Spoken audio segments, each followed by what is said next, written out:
Welcome to the Coast Podcast. I'm Emilie, a virtual assistant agency owner who left Amazon in 2019 to build my dream. And I'm Whitney, a freelance writer and communications consultant who never felt at home in a cube farm.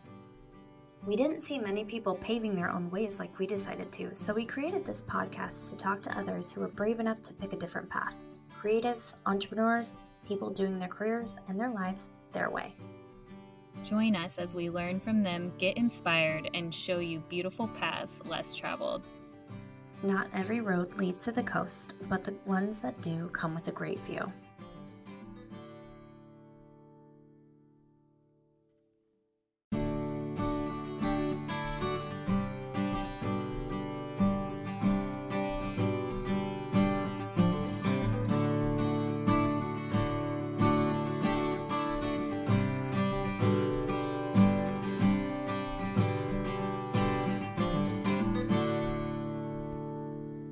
Hey everyone, welcome back to the Coast Podcast. I'm Emilie Given, a virtual assistant agency owner from Lynnwood, Washington. And I'm Whitney, a communications consultant in Edmonds, Washington. And that is a job title I made up that I love. I love it too. It's a good one. It sounds very bougie. But we are bougie. That's okay. Yes. And I wrote it on my manifestation list when I wrote out my career path. Did you really? Mm-hmm. I That's sat awesome. in my cubicle at my first PR job, and looking back, it was like totally a channeled message of like, okay, I'm going to be at this agency, then I'm going to go in-house, which agency speak is like being the client instead of serving the client. Mm-hmm. And then I'm going to go to a startup, and then I'm going to be a consultant. And I didn't even really know what a consultant was. It just sounded like official. Kind of hands off. Yeah. Mm-hmm. I like it. Which is no, it is not, but it is like kind of higher overarching type stuff versus waiting for your boss for 3 hours on a Friday at 5 p.m. to review an email to a client. Yeah. It sounds way better. Yeah. So what's going on this week? What's new? What isn't new? Today and this week, my head has been spinning around on my neck. I feel like a squirrel looking at shiny objects, but the shiny objects are actually just all of life and client work pulling me in 10,000 directions. So when I center myself, I just feel like, okay, what can I give one of Emilie's VAs that I just hired so that I feel less like this? But it's also just like growing pains of my business expanding. So I have to get a hold on that. What about you? I know we were texting earlier this week, and a word that kept coming up in you and me is fragmented. Mm-hmm. Feeling pretty fragmented this week too. There's so many priorities. I think we just have these weeks happen, and once we get our ducks in a row, I actually was so proud of myself. I've been making lists every day, just like things I need to get done, and I mix in things that I need to get done around the house, like meal plan, finish up the laundry, clean these rooms, send invoices, check in with clients, and work out. And I got every single thing on my list done, and it just makes me feel so accomplished. Yeah. And I physically write mine. I rewrite them and cross things off, and it's so satisfying. I'll even do something. I'm like, oh, that would be a good to do. So even after doing it, I'll write it on the list and then cross it off. I love crossing off is like so gratifying. It's so good. This week we had the opportunity to interview Michelle Wight, who is CEO of Michelle Wight, an on-site hair and makeup company here in Seattle. Yeah, and what was so fascinating to me about her, like even when we were talking to her about coming on, was like, how does anybody just think to make a business outside of like bigger than themselves of being a makeup artist? Like I never thought of being a CEO of a makeup artist company. Like, of course you can do that, but I never thought like, how does somebody scale this, to use one of the industry terms, or like what would make you want to. So For me, it was a super fascinating conversation because something that she talks about a lot too is like, especially for someone like her, like me, we like to be in the work. So building a company and having to do more of like the business side of things versus actually like for me doing the writing or for her doing the makeup is a big growing pain. So we talked a lot about that. And one of the things that was most fascinating for me was how she actually grew her business in COVID by a lot. And you would think the opposite. It's more intuitive to think like that her business would have really been hit hard. Right. People And canceling weddings and events. yeah, That blew my mind too. It was really, yeah. wow. I think she said she And turned away 1,000 something potential crazy like inquiries. that. That's so Yeah. crazy. And she went from 2 to 10 employees in a year, and the way that people have been communicating with her, like prospective clients, has Mm-hmm. been so foul. And I was just talking about that this morning too, of like, wow, people just have lost their minds this past year and forgot how to be nice to each other, especially to Right. strangers. Like she's getting inquiries that are like, do my makeup at this time, what does it cost? And not even that nice. So she'll get into that. And it's just really cool to hear about her whole story and how she's thinking about her business and what's next for her. I think you guys are really going to enjoy this episode. So grab a drink, kick back, and keep listening.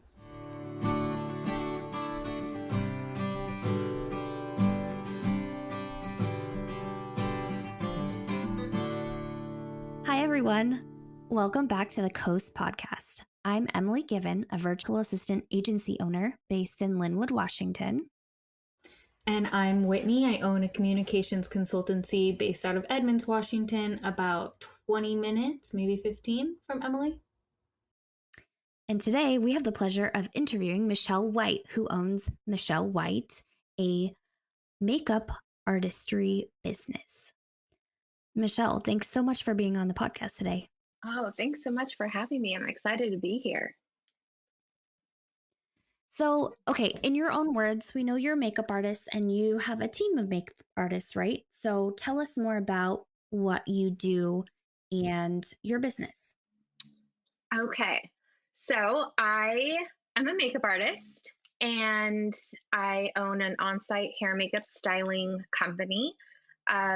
We have definitely grown over the past year and a half. So I have a team of 10. So we are serving Seattle and the Pacific Northwest. We do a lot of bridal. We also do a lot of like on-site commercial work. We work with King Five, really just anything. We are just an on-site beauty team ready to service our community. That's amazing. So, how long have you been doing makeup? I've been doing makeup for 17 years. Wow, Wow. Yeah. that's a I long time. started, yes, it is a long time. I started when I was pregnant with my first child. And yeah, I was working at MAC Cosmetics. I stayed with them for 10 years. I loved it. I just loved empowering women and making women feel confident and amazing. And, um, it's just led me in so many different directions that I could not have even dreamed possible. And so I stuck with it. And now here we are, 4 kids later, and a team of 10. It's wild. That is wild. Did you always want to do makeup or like what did you do before you did makeup? I didn't do anything. I was in high school. I had zero Oh, passion for makeup. I had no idea I would be interested in it. I was not like some huge girly girl in high school. I was on the swim team. I grew up in a really small town. So we were just, pretty simple girls. And I moved to San Diego when I graduated high school, and I wanted to be a theater major. I loved theater. I loved just like the production. My stepdad worked in the entertainment industry, and so my brother and I grew up visiting a lot of like production sets, TV sets, concerts, things like that. And I just loved it. It just like lit my soul on fire then. But I didn't know like how I kind of fit into that space. I knew I wanted to do something in it, but I had no idea what. And so I was just taking a few theater classes when I was in college, and you had to learn how to do stage makeup. And so I was in class just one of the days, and the assignment was to make yourself old. And so I was turning my face I love old, that.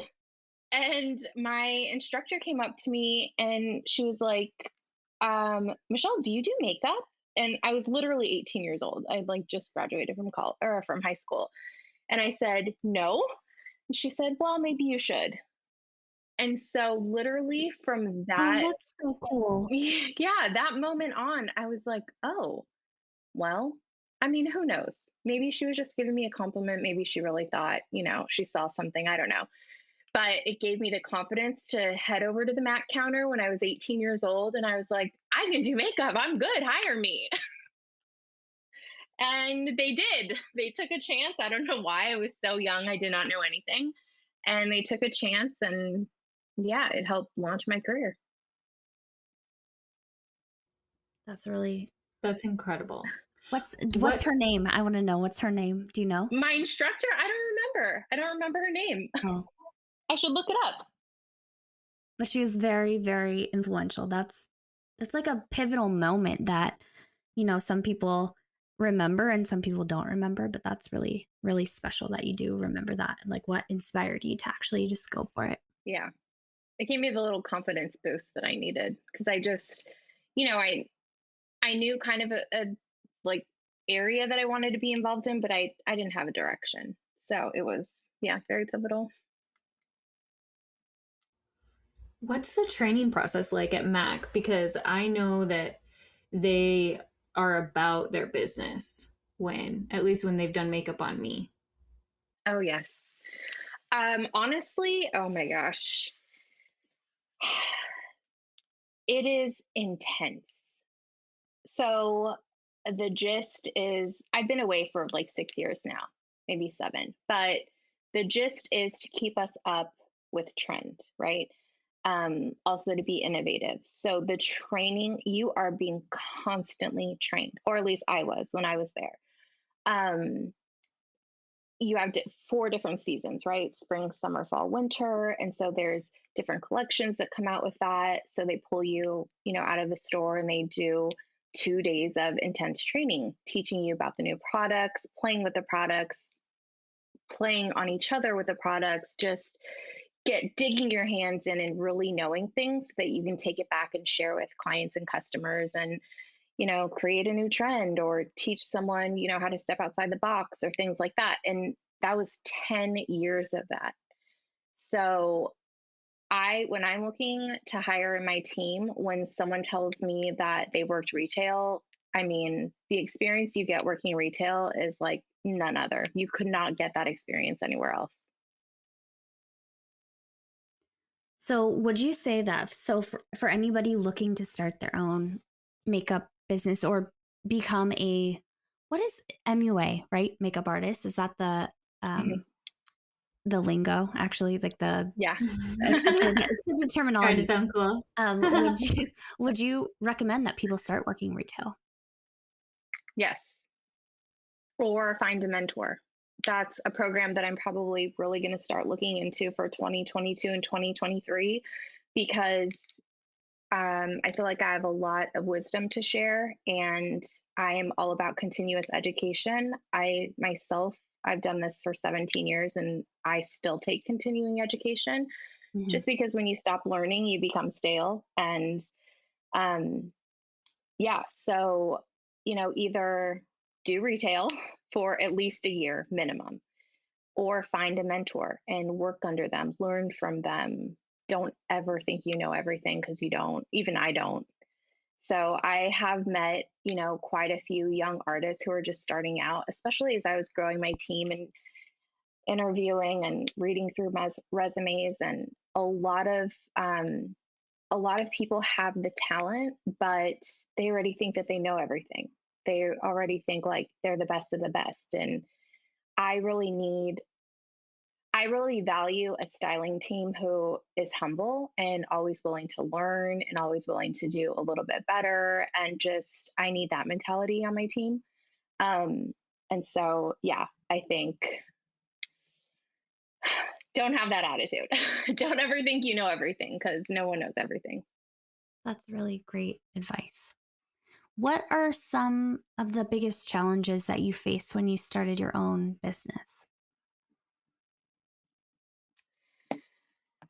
Well, this may sound super silly or super obvious, but I really thought when I was going to start my own business that I was going to do a lot of makeup, that I was going to be a makeup artist doing makeup.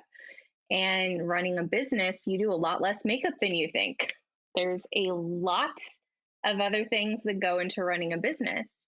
I joke with my husband all the time because he is in a service based business and or he works for a service-based business, and I'm like, we have really similar things that we have to deal with, but he works with residential and commercial fencing and I work with makeup, yet we're still like find that we have all these common things in our day to day because that's just business and nobody prepares you for that. So you really need to kind of, I don't know, read a book, find a mentor, figure out the business side of things, hire someone, outsource to get you set up because there is a lot more to it than just doing makeup. How did you get to that point where you're like, I do makeup and I think I can make this more than just doing makeup? Like, what was that thought process of like, in Emilie's words, something that I like didn't totally understand at first was scaling. I was thinking of it as like, that means that I need to have some skyscraper and I don't want that for my business, but like, I do want it to be profitable and a little bit bigger than I feel like I can take on just by myself. So I'm always curious to hear from other people like, how did you get from like, I'm Michelle and now I'm Michelle plus 10? You know, I was very observant to my surroundings. I assisted a lot to learn. I have very good friends who are also in this industry, and I assisted them and I watched them be a business owner plus two to a business owner plus 10, kind of where I am now. And I just had the hunger. I just knew I could do it. I knew if I like really sat down and created a plan that I could do it. And what really gave me the confidence was in 2019, I had to turn away over, at that point, I think it was probably like right under 100 clients and or Wow. inquiries for Wow. that season. And now I for 2020, we've had to turn away 1,000. So in Dang. 2019, What? yeah, Wait. So, one of my questions was, how did COVID affect your Yeah, I was business? thinking that too. it my business bloomed because of COVID, which sounds crazy. But yes, Wow. because I mean, so did mine, but right. that's Yeah. So everyone wanted to still get married. Well, my type of client, people who were kind of drawn to my aesthetic, they just wanted to get married. They did not want to wait or, wait for the unknown. They just wanted to get married. So we were doing elopements all 2020 safely with a mask, with a face shield, with eye protection, one on one with clients. We were in the San Juans, we were on Mount Rainier. We were just go, go, go, go, go. And instead of turning or referring out when I wasn't available, I met some really great gals along the way. I was just like, hey, this is where we're at. Do you want to join the fun? Let's do it. And yeah, that's kind of how it happened. that is amazing. That is so cool. Turning away 1,000 clients. And that's when you decided, like, hey, let's build this team. Let's keep those clients. Yes. Incredible. I know. And that's why I'm trying to grow for 2022 because there's 10 of us and we still had to turn away that many. So I'm like, all right, well, are we going to double in 2022? Probably. Yep. Get it. Get it, girl. Yep. I love that. Yeah, it's very What exciting. kind of systems have you had to put in place to support that? Like, you have 10 people whose schedules you're managing. You have 10 people who have lives and opinions and personalities. They're probably contractors, so you're not as hands-on as you would be if you were just like a manager in a corporate environment. But there are a lot of layers of things that you have to manage now that you're like the CEO of Michelle Wight. Yes, like I said, I thought I would be doing a lot more makeup. This is I outsourced that's how I met Emilie. That was the beginning, 2020. I think I had one person helping me at that point. I was just like getting into HoneyBook and I had zero clue what I was doing. And so that's how we connected. And you set me up. So that was the first system that I started, which was a game changer. Prior to that, I literally had printed out contracts. That's like embarrassing for me to say, but I literally had printed out contracts. I was a one-man show. And yeah, so that was the first thing. And then as I started growing, I outsourced and I brought in a brand manager who really helped me. She's just like brain dump all your stuff out. Let's organize this. Let's figure out, what's going to work. Like the best systems for your business. And honestly, they're evolving as I keep growing. I keep needing to change them. So we're still figuring it out. Right now, I'm just really preparing for 2022 and seeing what the best system is going to be. There's a lot of growing pains. I'm trying to figure out, like who's going to stay on our team and who's kind of ready to go off on their own. I fully support because I was someone who assisted, right? So I assisted for a certain period of my life. And then I'm like, okay, I'm ready to go out on my own. And so I am in full support of anyone who wants that to be their dream. But it does sometimes make it really challenging, like you said, because people have other schedules and lives and vacations and all of those things. So that part gets tricky.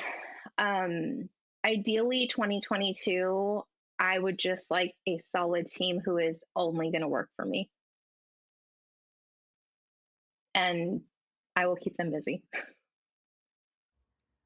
Yeah, I bet. I mean, especially with the way that wedding season is already going this year, I can only imagine how much wilder it's going to get. I know. It's going to be crazy, but it's so fun. I love it. I was going to ask you, like, is wedding season, did you find that to be like it was actually wedding season last year, or was it really throughout the year just because of, world events? The only time I really got shut down so my last wedding before COVID was March 14th, 2020. And it was like a giant normal wedding. Then we got shut down from that week until I think like the middle of June. So I could not work. I took my family. We went to Arizona. We quarantined with my parents. We couldn't do anything. No one could. So, but by the time I got back, already we were seeing we're canceling our wedding, we're going to Leavenworth, we're getting married on the side of this mountain. I still want my hair and makeup done. Will you do it? So all of these cancellations came in, but they weren't really cancellations. They were just pivoting to something else. And so my year didn't really stop. It just I started getting busier and busier and busier. I love that. It's amazing to see like the trends that are coming out of everything that happened last year. Like for me, people realize, oh, I think because people got so clear on what they wanted to do and what they didn't want to do, they were like, I don't want to write these things. It's hard for me. It takes too long. So I'm going to find another person. And they were coming out of the woodworks. Like I went from like nothing, basically, like my business being hit, to like, you know, threefold what I was working with before. So now I'm kind of in that space of scaling and what that looks like for me and having my own growing pains. So it's really cool to hear your story too, and the way that it's working for you. But is it mostly weddings that you work on, or do you do like, I know we talked about when we met at Danica's event about business headshots, and how I felt like when I got my makeup done, I went in with like this, I just want to be myself, but like a little more. And then I felt like too done up, but I didn't have time to like wipe away some of the contouring before the photos began. So I'm wondering if you do like events and business headshots and things like that, like how you're marketing all of your services. Yeah, so actually, that's a great question. And it's something that is definitely still a work in progress because luckily, I get a lot of referrals. I've worked with King 5 several times, with Como. I do a lot of branding, and that is, I love it. Honestly, it's like my favorite. It kind of goes back to like when I was a kid being in a production scene. I just feel alive in that space. Bridal is very different. It is a completely different makeup style. And so I really like to have a nice balance of both. Um, as far as marketing, if you look at my website, it is like, it screams bridal. So, you know, I just don't, I'm lucky enough to have the referral business to keep me in that commercial space. Um, and we actually just worked on a project a couple weeks ago that is now live on my website, specifically for more editorial, more branding, more commercial. So, you know, it still needs a little love, but it's up there finally. So people can see that we offer, because we do offer male grooming, engagement photos, branding, commercial work, anything you can think of that is on site. That's why I really try and share a lot through my social media that hair makeup is for everybody. It's not just for someone getting married.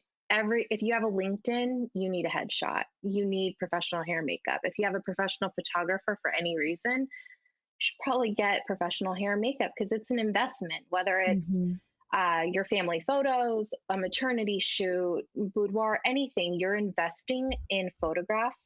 It's not inexpensive. So you might as well like pay to have professional hair makeup. Yeah. Something that I noticed that you do on your Instagram that I love, and you do it so well, especially for people like me who, you know, I have like a 5-minute face routine in the morning, is the this or that type stuff where it's like, which look are you drawn to? Because when people explain what they want, it's not what they want. They don't know what they want. They just say like, I want a smoky eye. And so those photos really help to be like, oh, I don't want that kind of smoky eye. I want this kind of smoky eye, or maybe I don't actually want a smoky eye at all. And so helping people really navigate to what they actually want, or like you were saying recently in your Instagram, then what a natural, like very dewy, pretty wedding look is, or even for headshots. Like I clearly didn't explain myself right for my headshots. Or maybe I did, but I just didn't have photos to show. I think that part is really important, and like it's such a valuable part of your job. Honestly, nobody knows. People can really articulate hair. Like they like their hair part a certain way. They like a certain curl. They like half up, half down, or a pony, or straight, or volume. You know, they have language around hair usually. Sometimes they don't, but for the most part, they kind of have a starting point. With makeup, nobody has a clue like the verbiage to use or what to say, what they really like, or the style that they want.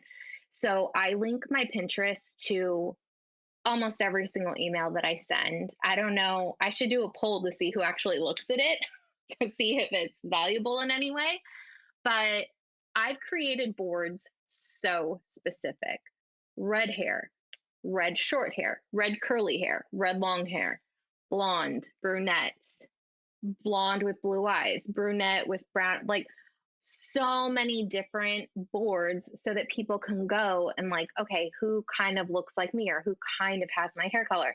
Maybe that's a good starting point because I get literally the same 3 Pinterest photos from everyone, whether they're blonde or brunette or, olive skin tone or freckled. They all show me this blonde hair, bright blue eyes, fully like edited, airbrushed Pinterest girl. I'm like, so That's funny. I really try and bring out, and of course, it's always photos of people looking down. And I'm like, let's get photos with girls' eyes open so you can see Mm-hmm. how dark, because they're like, oh, I want to look natural. But then the Pinterest photo has black liquid liner and giant fluffy lashes and glitter all over the eyelid. I'm like, let's talk about natural. Yeah. let's talk about what you think is natural in this photo. So I just really try and break down the look. I think I've gotten pretty good at it over the years, but it's true. I push that on Instagram because people just don't know. And if I don't share, how are they ever going to know? I also love that you really, and something that I try to do too is like, I don't want to take on people who are not my vibe, basically. Like, let's be an energetic match. And you share stories about how clients have treated your team and what's acceptable and what's not. And I feel like that's something that people have just not done historically, especially women, to be like, hey, this is how you will treat us when we're here. This is how we treat you. And I'm curious about like your philosophy around that. Is that just like a natural sharing to you? Or are you like, no, I'm out here with the goal of like, this is the type of person that I'm attracting? Or is it just like, this is who I am? So honestly, I was very scared to post that. I was not sure how it was going to be received. I didn't want to come off as I am woman, hear me roar, because that just doesn't come naturally to me. I am not that bold.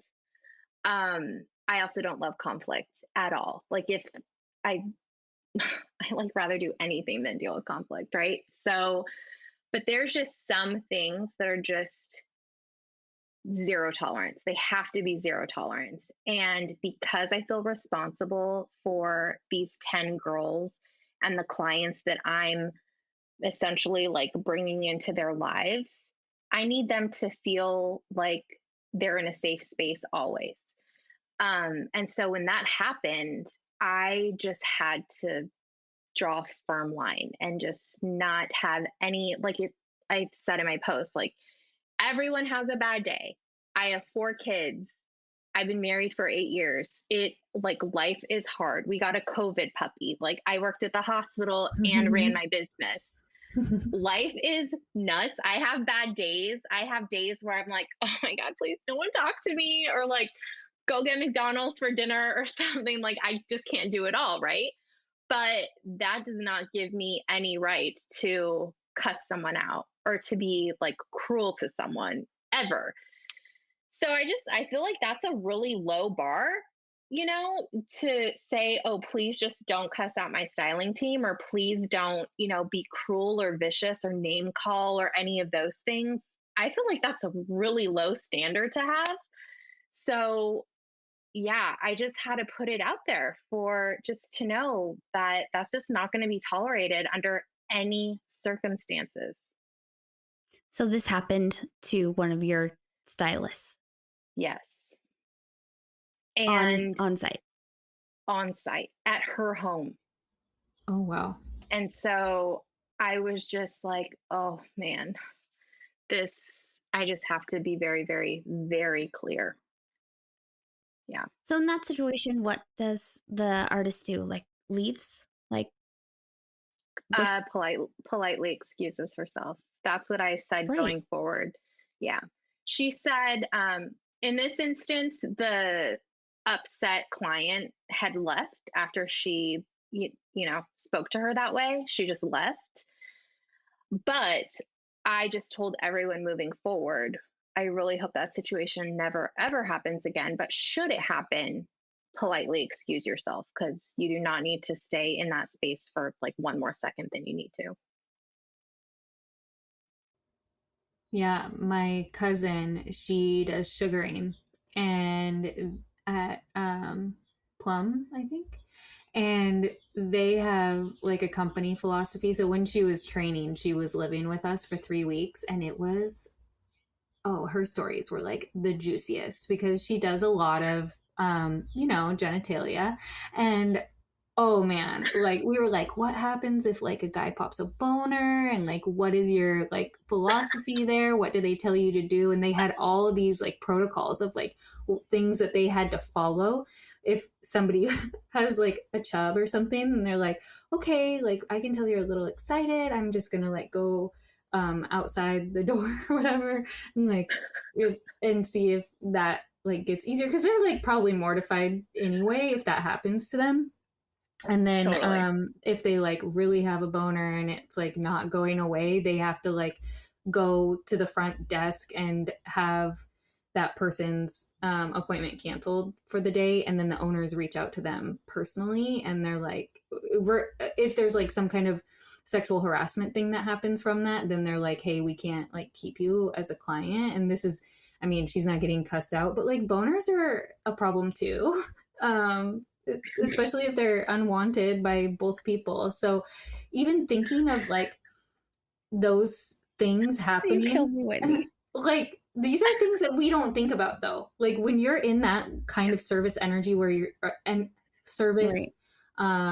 job where industry, yeah, where you're like dealing with people on that level, and you're dealing with like sensitive body things. That person that's probably cussing you out too is like obviously a hurt person, right? But like there's a lot of psychology that goes into all these things as well, like on a whole different level for my cousin. And I am just, every time I see her, I'm like, okay, do we have any more stories? But for you, it's gotta be like, especially with wedding, and I know a lot of people, even me with branding photos, there's a lot of feelings that people walk into those situations carrying, and they bring that out like on people who don't deserve it, for sure. Like if I'm having a bad day, I'm like, if I'm really mad, maybe I can call Comcast and be mean to them, but they deserve it only if they deserve it.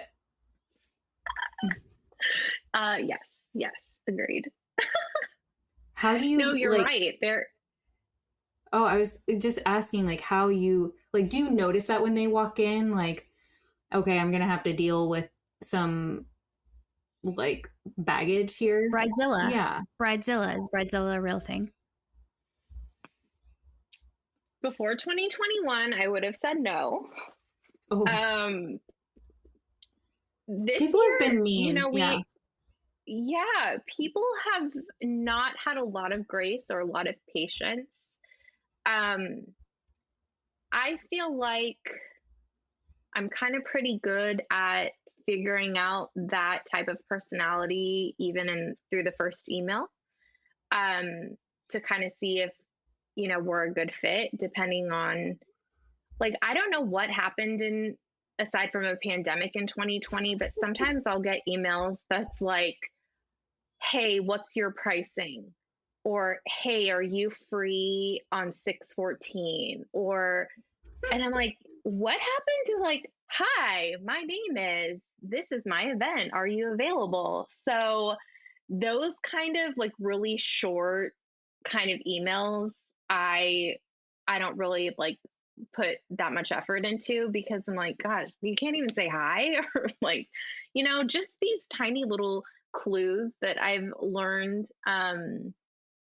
There, but also what I was gonna say, I worked in a pediatric ICU for 8 years and have 4 kids. So I'm pretty patient. Like I've seen some really, really bad things that most people in their entire lifetime won't have to see.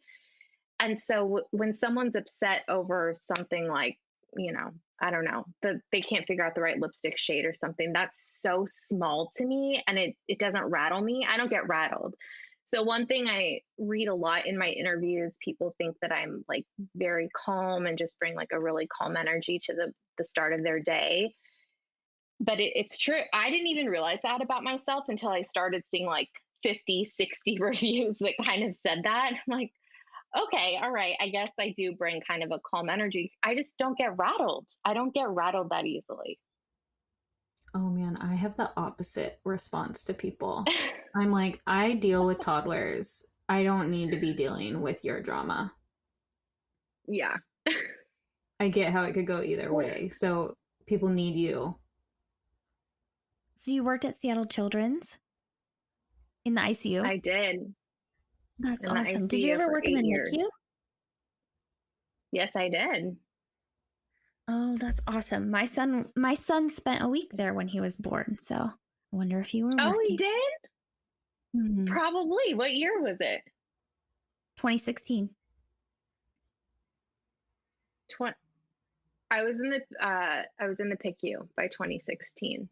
When I got pregnant with my third baby, working in the NICU was very, very, very hard for me. And so Yeah, I'm I'm like, sure. I can't be pregnant working in the NICU. I'm like having every fear under the sun. So Mhm. luckily there was a spot which sounds crazy because there's still babies in the PICU, but there just isn't a full wing of babies. There, it's kind of a mix. So for whatever reason, it was a little bit easier for me to work on that unit. I would still carry that fear up into the kid growing up, I think. So you have 4 kids? I do. I have 4. How old are they? I managed to have a kid in every single stage of adolescence. So now I have a senior, a sophomore, a first grader, and a preschooler. Wow. Dang. You're amazing. How do you manage all that? Amazing or insane? People. Minute to minute, I have everyone ask me that all the time. How do I manage it? I don't manage it. Every single day is different. And I married someone who loves routine, is like such your 7 to 4 guy, like, start with coffee when he likes to eat all these. He's like very, very routine. And I am all over the place. Every single day is different. So yeah,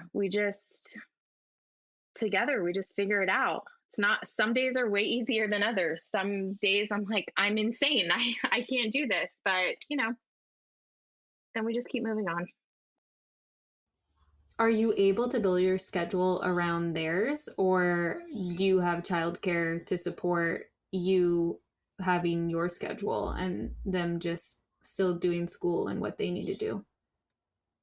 So 2021 school year was my worst nightmare come true. I told my mom if I knew we were going to be in a pandemic, I would have never had kids because it was basically the worst thing I've ever had to deal with my entire life. No kids should have to do online school. That is just, Right. I'll just put it out there. It is cruel, especially I had a 5-year-old in kindergarten doing online school. Like, Yeah, it was a joke. that's ridiculous. Yeah. And so between that and working at the hospital and growing my business, it was a very, very hard 6 months. But my mother-in-law was wonderful. She came and watched the kids for the days that I had to work at the hospital. So that was a huge relief.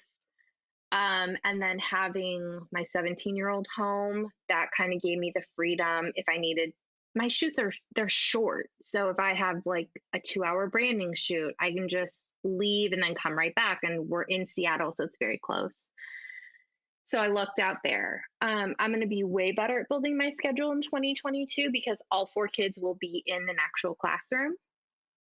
And so hopefully, I'll be able just to work while they're in school. And then when they're not, I'm going to be very, very intentional about giving my time to them because I know we all were just like living in chaos the past 6 months.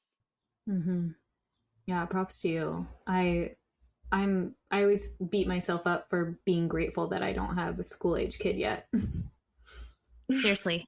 Yeah. I was like, thank God we didn't have to do Zoom kindergarten, but people who did, like, wow, Yeah. that's amazing. It was not that fun. I feel for you in such a big way. And I had another question that was in my brain and then floated right out. But I'm curious, like, when you're thinking about the direction that you want to take your business, have you thought about like those lists that Emilie even had me make when I hired one of her VAs recently of like, I'm growing again and I hate all these things. So I'm going to delegate more. Are you comfortable in that space of like doing less and being like, I want to get back to doing makeup. So I'm going to delegate these things? Or where are you feeling like you're going to move your business in the next like 6 months of like for you? So that's a hard no. I'm not good at delegating. I'm not good at letting go and giving tasks to others. I feel like I'm still in a space in my business where no one can love it as much as me. And so I'm not there yet. And I'm kind of building things so that I can really handle the tough stuff. And if I need to outsource for, like you said, I'm not great at copy, but I have a blog.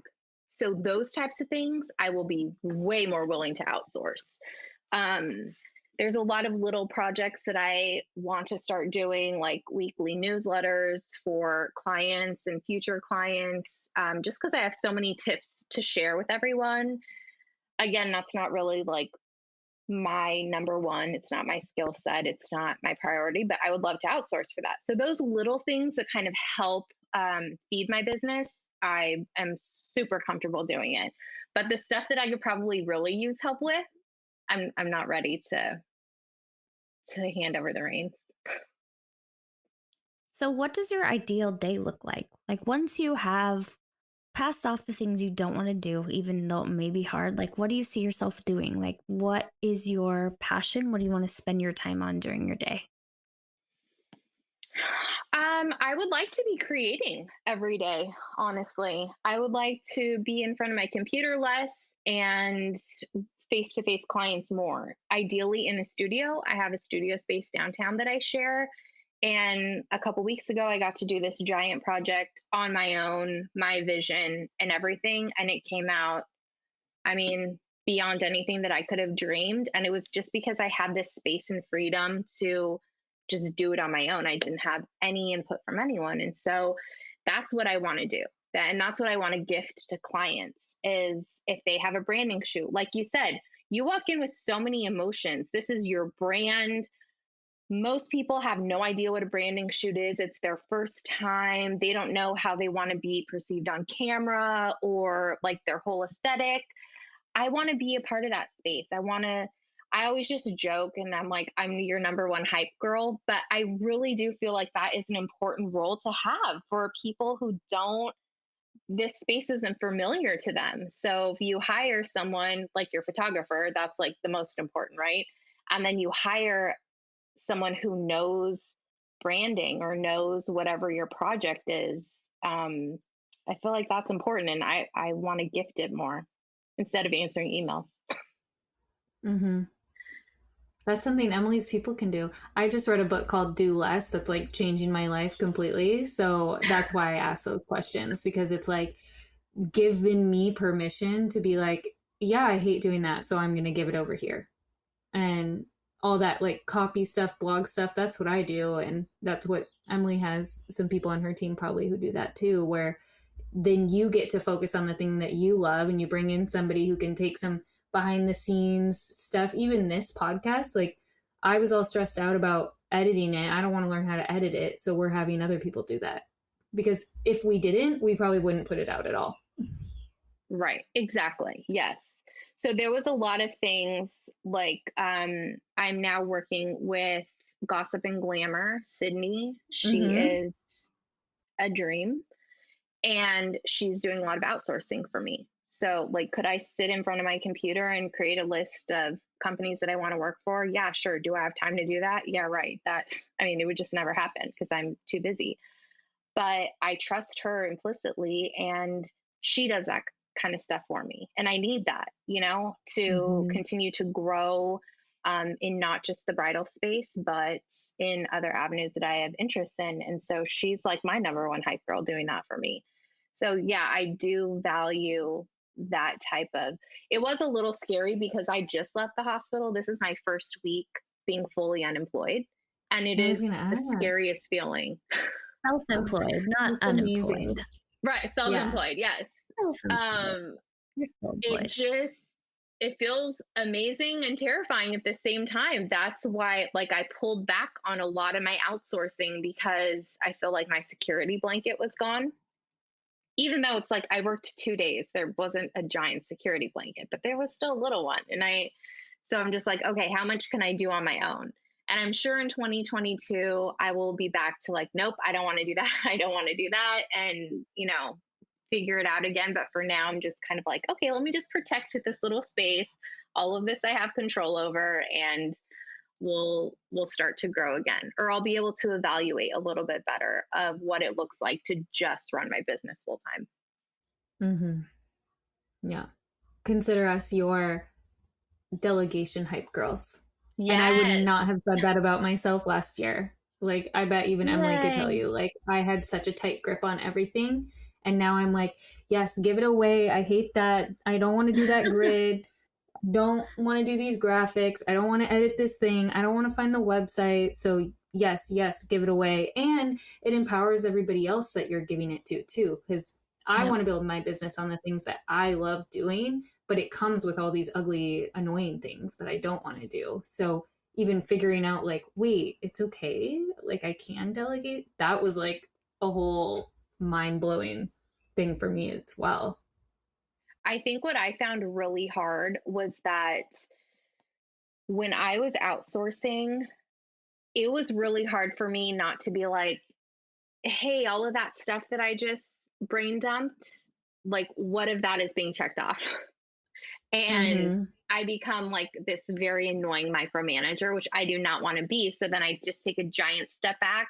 And then the anxiety is in my head. Like, well, is that getting done? Did that get done yet? Did that email get responded to? Well, what about that?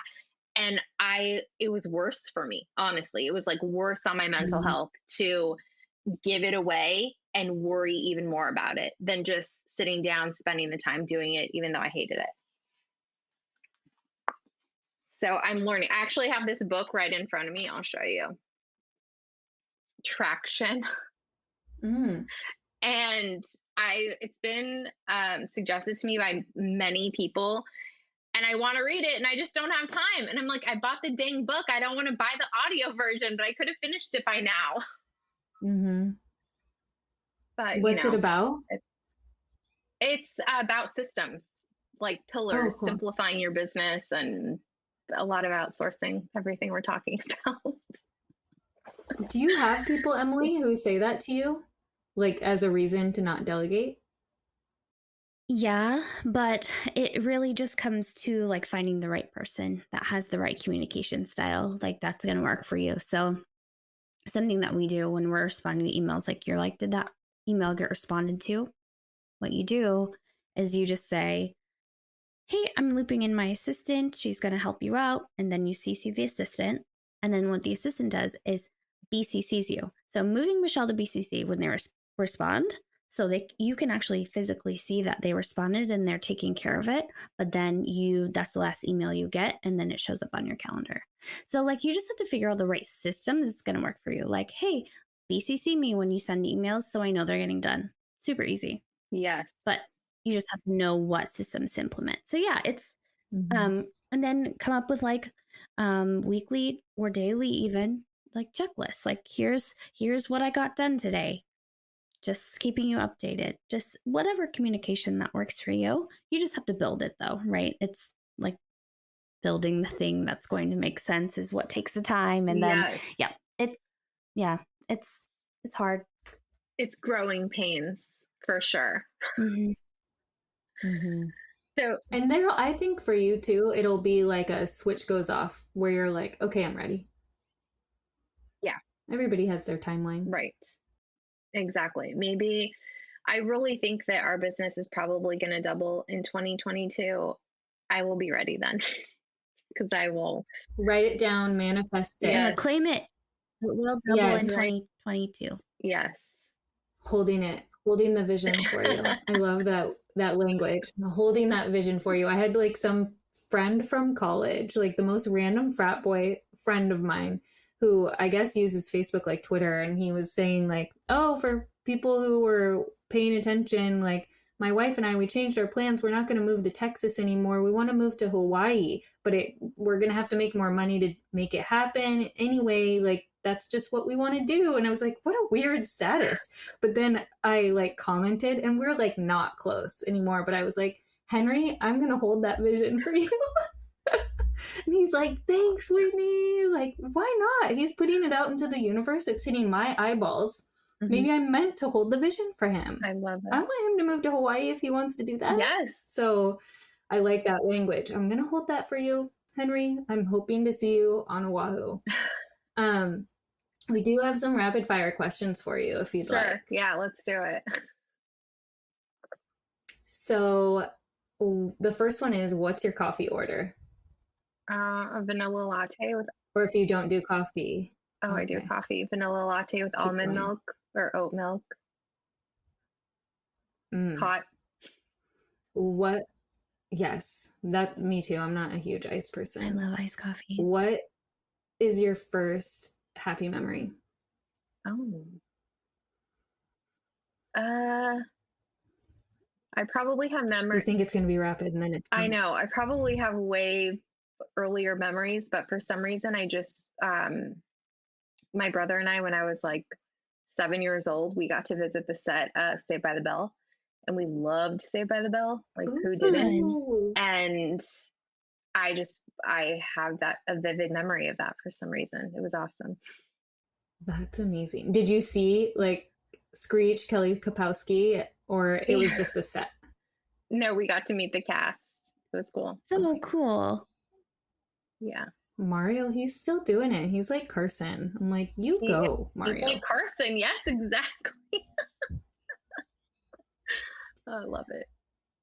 What clothing item would you wear every day if you could? A hat. Really? That's funny. I feel like I want to be a hat person. What kind of hat? And then I have like 10 hats, like big giant fedora. Well, I think they're called ranchers. They're big giant hats, and I love them. I have them in like every single color. Does your husband make fun of them?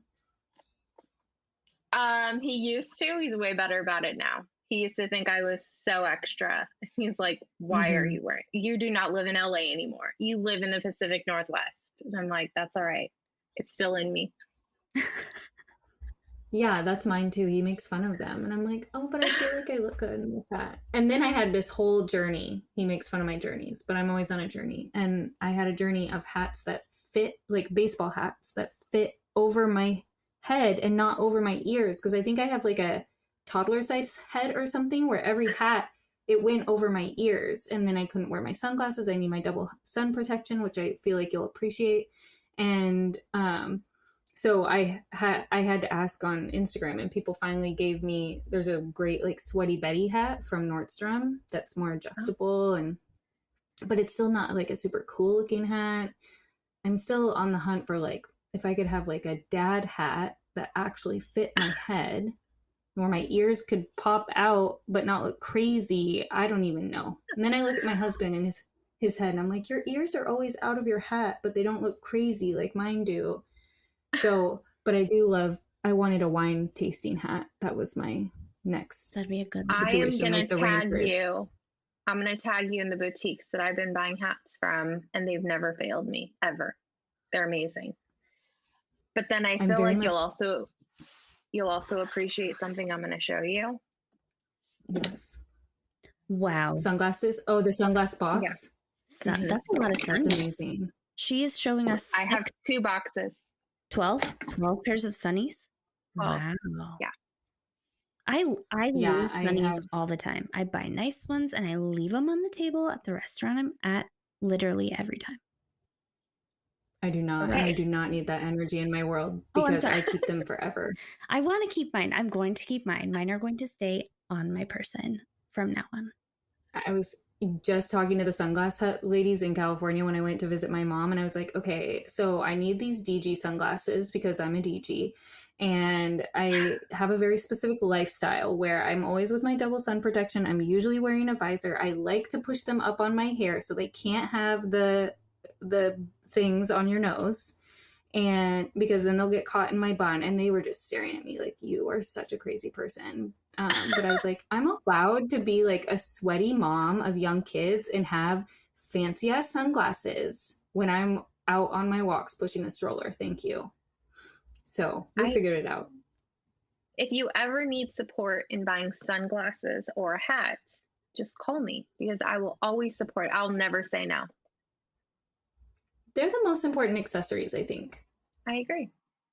I don't say no to anything. If I always tell people, like, if you need someone to talk you out of buying that, don't call me, because I will be like, Right. yeah, girl, do it. If it makes you feel good, do it. Like, I'm the worst person when it comes to that. Like, should I spend money on this? Especially Do it. Like, I yes. texted Whitney. I was at the airport.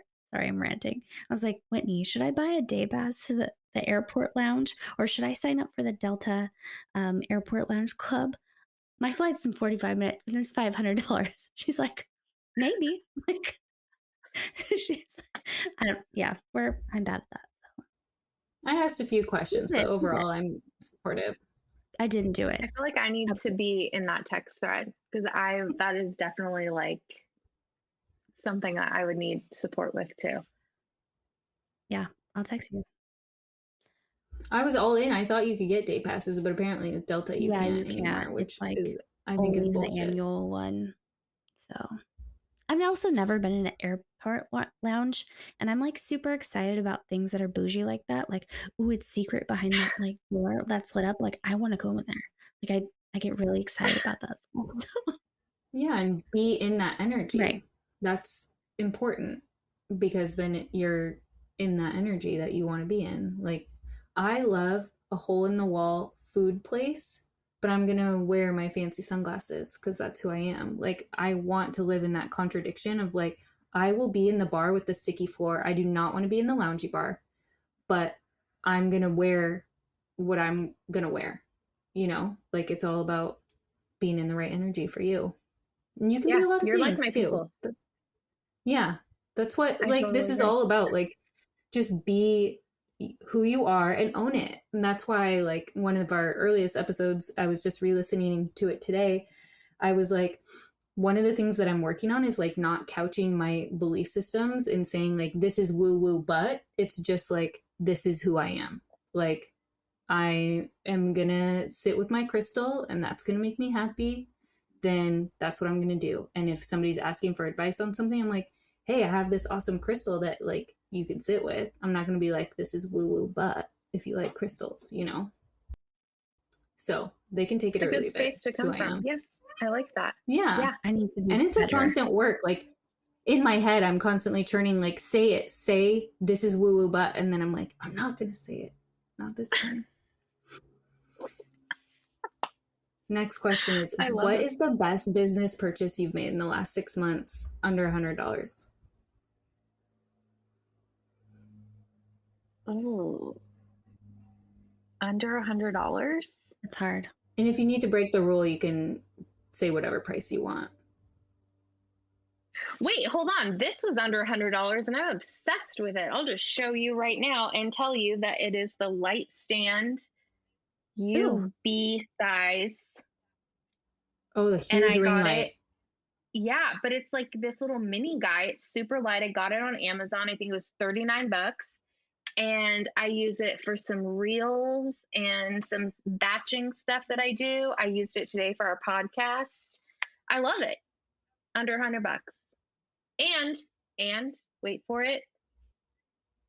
Remote. So I don't have to like set a timer and click on the camera and all that stuff. I could just hit my little remote. It's great. That's amazing. Well, on your podcast, is it a beauty one? I think she meant this one. Oh yeah, this one. To make yourself beautiful. I'm sitting by a window. I'm like, kids, my ring light is the window. We can link it in your show notes. If you send us the link, we'll link it. Yes. That'll be Okay. great. Yeah. I'll send it to Was you. that the last rapid fire, Whitney? Last one is what is lighting you up lately? Oh, I like that one. Besides literally your ring light. Yes, lighting you up from the inside. Oh, what is lighting me up? Oh my gosh. Just the momentum of my business, honestly. Leaving the hospital, I felt very, very free. It really did light me up, even though it was like scary, but it was like a good scary. And just all of the momentum in my business, it is just like keeping me alive. Yay. Yay. Congrats. That's so such good. a big move. So to all of our listeners, can you tell them where to find you? Oh, yes. So you can find me on the gram. I'm michellewhite.hmu, or you can find me on my website, michellewhite.com. And I'm not spelled like the color, I'm spelled Wight. But yeah, I would love to connect with anyone who wants some glam. Thank you so much for being here today, Michelle. Yeah, thank you for having me. We'll be hitting you up for that glam. Yes, Seriously, girl. I have a branding shoot booked, but it's like loose on time because my husband's building my office shed. Wow, this is a long saga, the end of our episode. But yeah, I will be hitting you up when we have a firmer date. Anyway. Yes, please. Sweet. I'll be there. Ask her about her office shed. Ugh. It sounds like a she shed, and I want to hear all about it. We'll do an episode about it. It'll be great. Billy will be on it. It'll be awesome. Ooh, that would be amazing. Yeah. All right, bye. Bye, you guys. We love you. Thank you, Michelle. Thank you. Bye. This episode's music was provided by Sloan Best. And editing provided by Kayla Shue.